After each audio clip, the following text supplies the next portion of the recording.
as an artist online, trying to take your real life sales to the internet, there's nothing more important than being visible, right? Than people finding your work.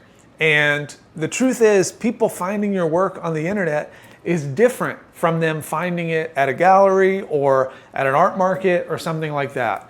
And so this is the second of 3 or 4 video podcasts here where we're talking about building your personal brand as an artist. And what is a personal brand? A personal brand is just what people say about you when you're not in the room.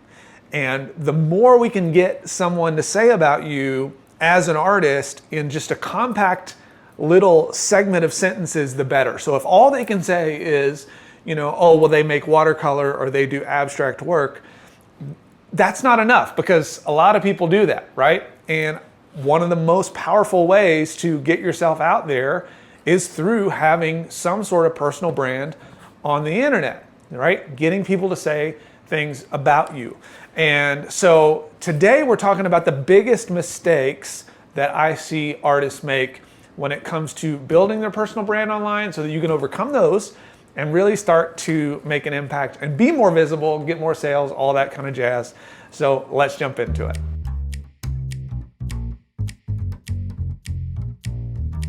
Welcome to the Stop the Starving Artist podcast. If you're new here, my name is Lennon. So glad to have you. The last podcast I put out got us over 300 new subscribers. I can't believe it. I'm so blown away. So thank you. If you're new here, I'm honored to have you be a part of this.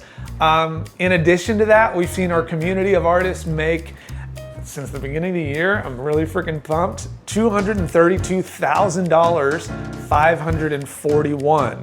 That's so cool. And it's all because we're focusing on connection, not marketing, right? It's how do we create connecting, or rather, how do we connect instead of creating a funnel or some sort of elaborate scheme to drum up work? Because that's really what it's all about. It's how do we just build relationships in a way that gets people excited about not only what you make, but who you are? Because we don't buy things unless we trust somebody. And so, building a personal brand is really about building trust with somebody. So let's jump into these mistakes. So mistake number 1 is I see artists speaking as artists about their art. I'll say it again. I see artists speaking as an artist about their art. What does this look like? Here's the materials that I'm using. Here's how long it took me to prep the canvas and do the thing. And here's all the, the skiddly-wops and the boobity-boos and all the things, all the details that artists care about, right? All the words now this is a organic, lush, colorful, idealistic, grandiose piece that is going to take you on an inner journey of your outward expressive ideals and dreams, right? It's okay, I don't know what that means, but it sounds cool, I guess, right? Meanwhile, the best marketing happens when you can speak about something specific. I'm going to give you a really practical thing here. And this is something that we talked about in our community call today.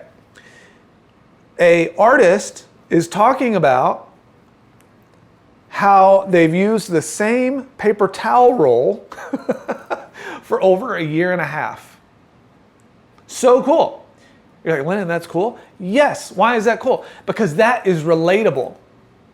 And people go, oh my gosh, that's interesting. Another artist did a post on how they don't like celery and how much they can't stand it and why they can't stand it, and got all kinds of comments and feedback on this post. Why is this? Because it's relatable. You're giving someone an opportunity to relate to you as a human first. The number one reason that artists end up having artists as followers is because they talk about only art-related things. And I know, I get it all the time. Well, Lennon, artists buy art too. Yes, they do. I'm not saying that they don't. But what I am saying is that if you were a chef, why would you limit the people that you were trying to reach or serve at your restaurant to only other chefs? That seems crazy to me, right? If I made an excellent steak and I said, well, the only people I want to talk to are the people that can cook steak too, right? That's the only people I want tasting my steak. Man, I'm limiting my audience. And so when we think about process videos and all these things that really dive in how you do something versus the transformation of one thing into something, that's where we start to collect just more and more artists. Now, the beautiful thing about great art is it still will attract the kind of artists that will want to buy your work, right? But when you get into the education or the how and all that stuff, people come because they want to be educated and inspired on how you do your thing. I hope this makes sense, right? So that's mistake number one, is seeing artists speak as artists about art. Because when you speak as an artist about art, who's going to be excited about that? Well, other artists, right? So mistake number two is when I see artists worrying about what to say more than they're thinking about who they're being. What does this mean? So I get a lot of people that will ask me like, well, Lennon, what should I say here? How do I say this? Okay. Well, if you're starting that, it's like if I told you, okay, there's a really cute guy or girl over there, and I want you to go strike up a conversation. And if you're like, well, what do I say? Like, how do I start it? Do you think that conversation is going to go well? Probably going to be a little awkward, probably going to stumble, probably going to feel a little unnatural, right? But if I said to you, well, just go be yourself and everything's going to be just fine. How do you think that conversation might go if you're able to actually be yourself, right? It's going to go much, much better, right? So for instance, and this is what makes connecting with people so much more interesting. So one client specifically of mine, he and his wife run a hairstylist business, right? A salon. And he wants to sell his art to business owners who want to make their space feel classy and inviting for their clients. Because when you have a space that is inviting, right, it makes your client feel good. And he practices that by having his artwork in their salon.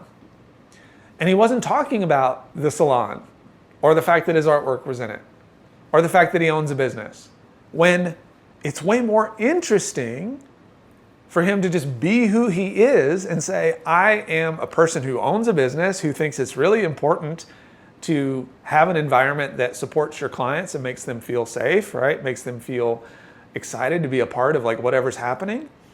And I'm also an artist who backs that up by putting my own work in my space. And here's the people that come across it. Here's how they respond, right? That's more interesting. On the flip side of that, we reviewed a piece of content in our call today from a gal who was a figure skater competitively when she was younger. And so she did a whole piece on what it is to reconnect with something that she used to do in the past. And she did it while she was on the ice skating.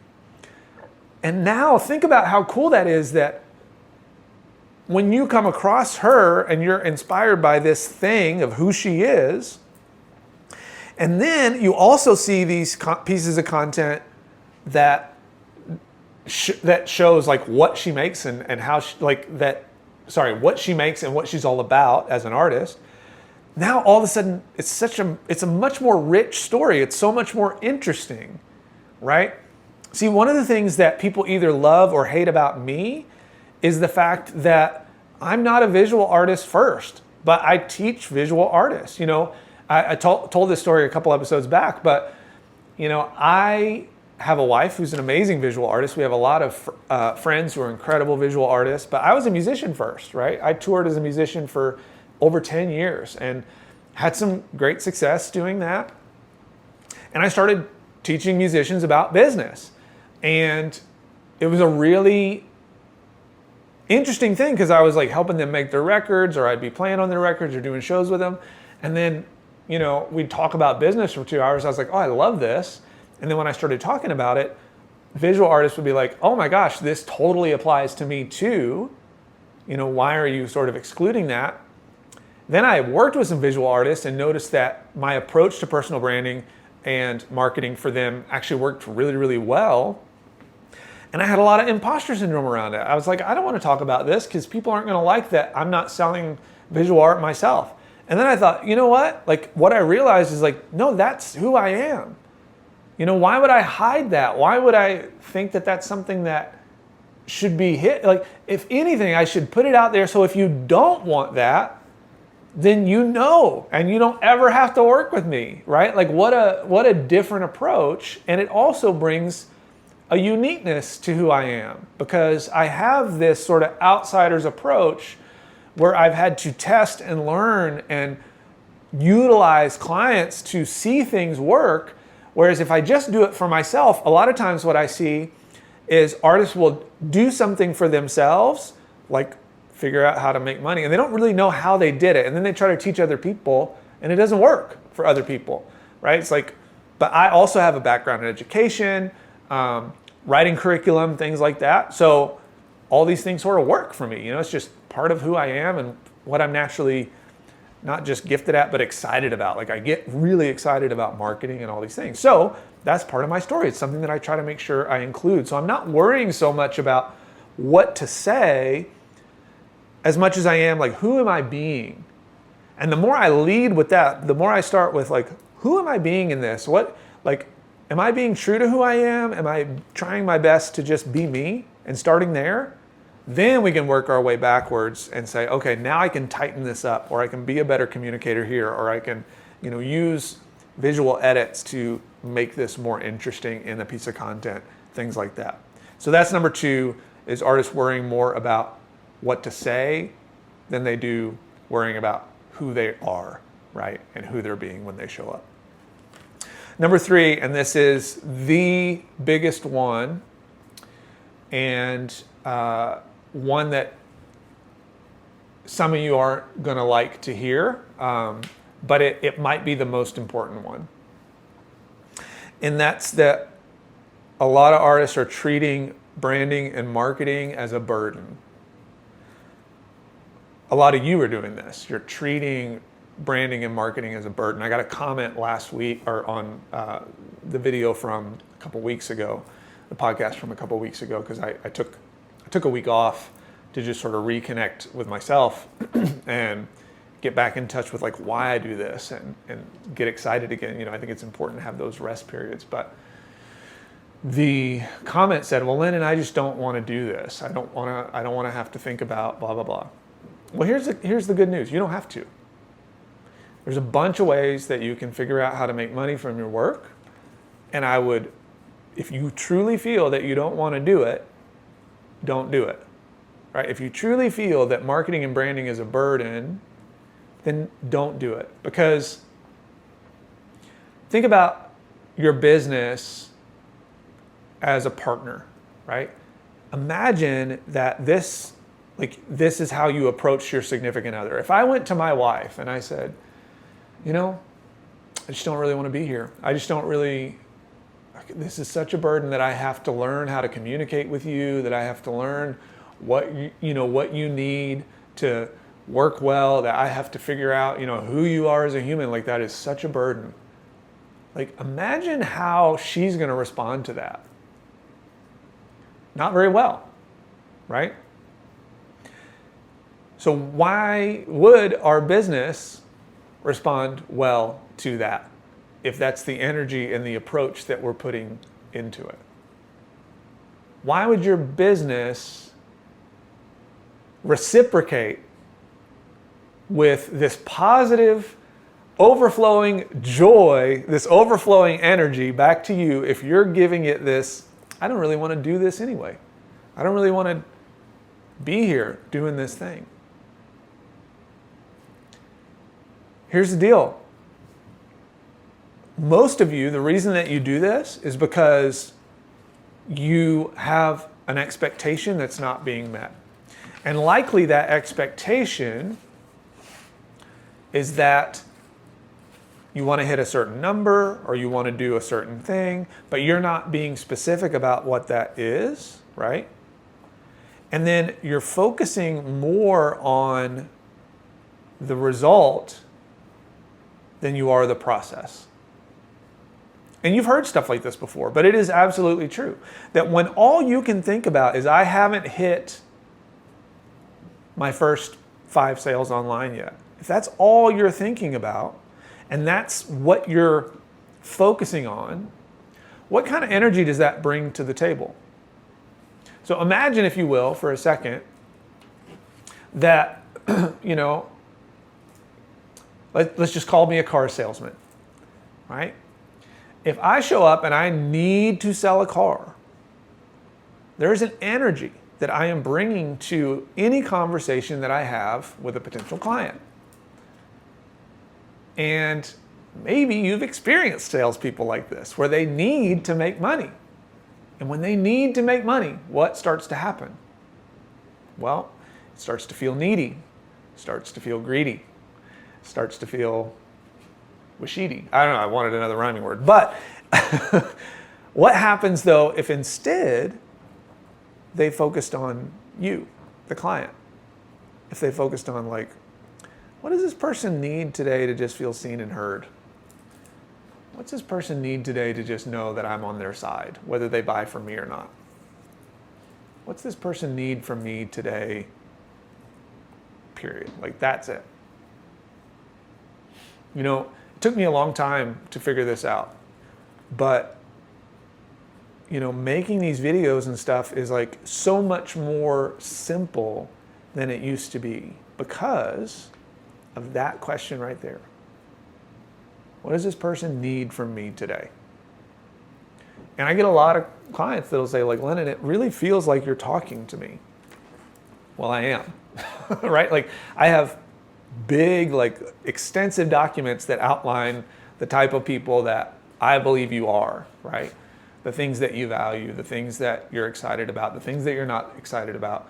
And that allows me to speak to you with that question in mind, like, what do they need today? So I can talk about a topic like marketing and branding, but I'm not going to talk about it in the same way that other people do, because I know that if you're anything like the person that I hope to reach, you aren't into self-promoting because you don't want to feel like you're gloating. You don't want to feel like you're being someone you're not. You don't want to be pushy. You don't want to be salesy, right?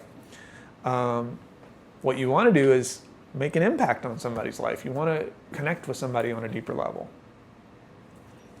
And so I have that in mind, and I just say, well, what do you need today? And that allows me to have a much more healthy relationship to marketing and branding, because I'm not thinking about me as much as I'm thinking about you. And that's much more fun, and it's much more simple. And I don't have this big scary thing of like, what's somebody going to think? Well, the wrong person's not going to like me, so that's okay, because I'm getting them out of my house, right? If you're here and you're like, Lennon, you're an idiot, leave. I don't need you here. I don't even want you here. If you're like, Lennon, you should be giving me more for free, blah, blah, blah, blah, blah, like, get out. I don't need you here, right? And it doesn't bother me to say that. But that took me a long time to figure out. Because branding and marketing, right? Again, if a personal brand is what people say about you when you're not in the room, then it starts with this idea of, who are you being? Are you being yourself, or are you trying to be some other version of you? Because if you're trying to be some other version of you, it's not going to work anyway, right? Thinking more about that. And then speaking as a human being, not as an artist speaking to other artists, right? and then treating your branding and marketing as an opportunity, as a gift. You know, I use this analogy a lot where clients will come and go, I'm only getting 200 views, you know. And I get it, like that seems frustrating, but you know, when I was touring all the time, we would see, you know, we'd be spending a few $100s in gas every day to get to wherever we were going. We'd do 160 plus dates a year sometimes. And many of those dates in the beginning were to 10, 15, maybe 30 people, spending hundreds of dollars and countless hours in a van to get to each place, to make not very much money, if any at all, to get in front of 50 people. And now I can sit on my couch and reach 200 people and get better at communicating my ideas, at communicating to people, at asking like, what does this person need? I can do that for free in 30 minutes a day instead of hours and hours in a van. I don't know, guys, like branding and marketing nowadays it's a gift, right? It's so much easier. Is it saturated? Sure. But if you want to stand out, you got to give them something to talk about. And it's so much easier to give someone something to talk about. So much easier to give someone something to talk about when they can talk about you. Because you don't make art, you are the art. So next time we are going to talk about what I would do to lay out a personal brand, right? What would be the steps to do that? So stay tuned for that next episode. If it is available already, you can click right here. Sending y'all tons of love, and I'll say it again, you don't make art, you are the art.